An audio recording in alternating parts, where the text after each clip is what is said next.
Jose Luis takes the silver to the forge, already mixed with copper. There, he places it in the crucible, a ceramic vessel resistant to fire, where the alloy will liquefy in about 10 minutes. From there, it is poured into a mold called a draw plate, which helps to shape the threads that will eventually be transformed into filigree. Now we are melting the silver, which is inside the crucible, and heating it until it melts to pour it into the draw plate.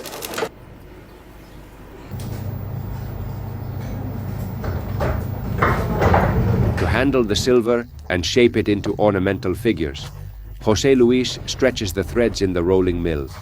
Then he heats the precious metal with the blowtorch as many times as needed until it becomes soft.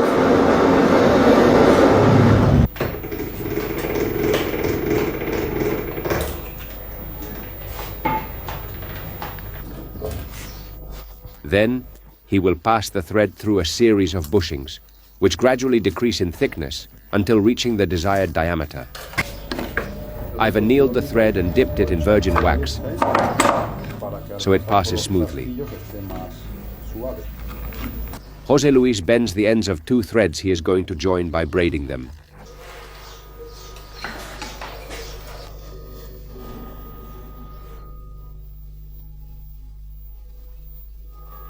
This is what we call beating the filigree, which is this braided thread that is still round, flattening it.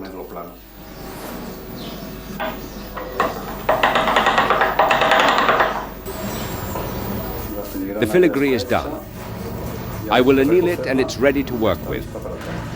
Our friend the goldsmith is heating the spools to prepare the coffer's structure, with the bottom and the 4 sides of the box.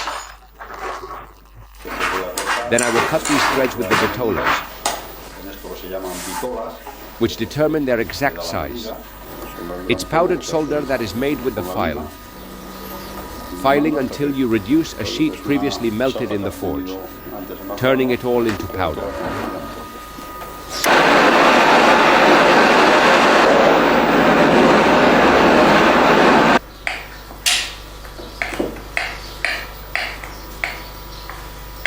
Jose Luis Nieves follows the Mediterranean filigree tradition, with spiral shapes that remind of trees laden with fruits, which are also found in the East.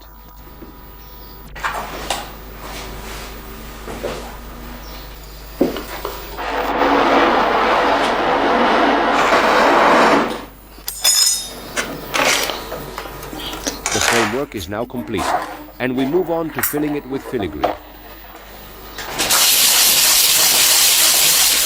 Continuing with the meticulous process, Jose Luis sands down the framework, draws more thread, and cuts it to shape to incorporate it into the design structure.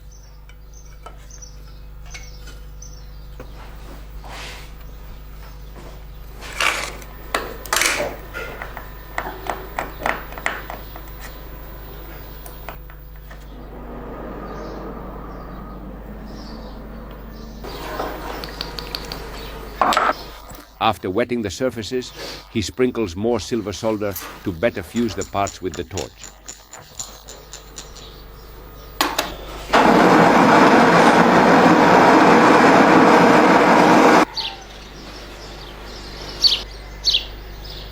Now, the thread is embedded into the corners of the coffer to stitch and solder it in place.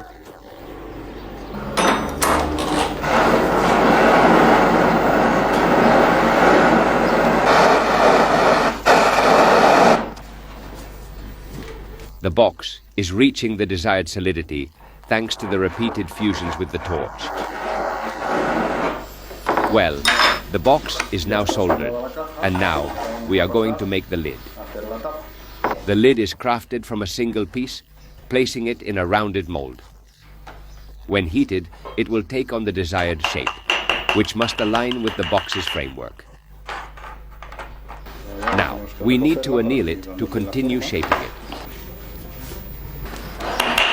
I am flipping the lid so that it aligns properly with the coffer's box.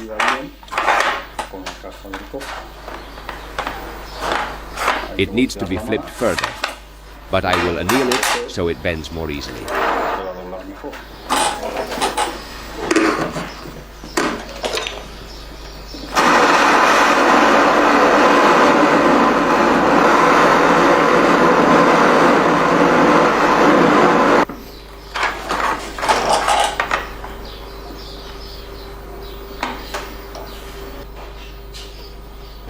Now I am fitting the lid onto the box. Acoplando la tapa a lo que es la caja.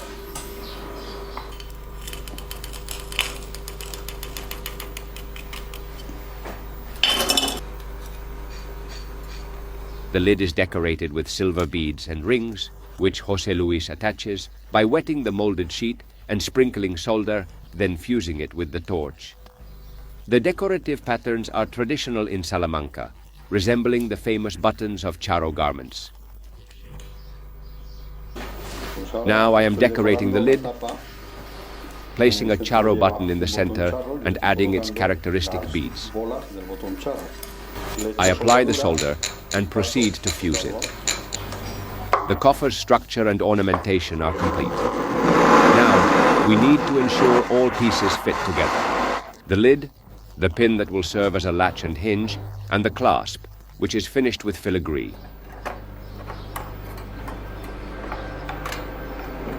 Once the pieces are finished, they must be treated in vitriol, a liquid composed of sulfuric acid, which will whiten them and give them the purity required for this jewel, gradually achieving the beauty characteristic of José Luis's patient craftsmanship.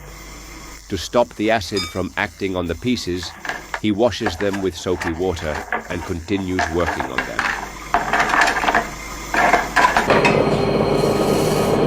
Afterward, they must be polished with the electric brush.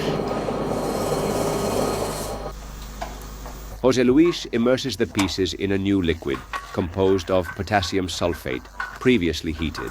There, they take on a black color that shades the previous white, giving the coffer a tone reminiscent of antique pieces. To burnish them, he gives them another brushing with soapy water on the hand crank polisher. Then, he rubs them with a cloth and pumice powder. This ensures all the protruding parts and reliefs stay white, and when polished, they become shiny, contrasting against the black background with all the white polished reliefs. Afterward, he places them in boxwood sawdust. This way, they dry completely and can be brushed again, giving them the final finish.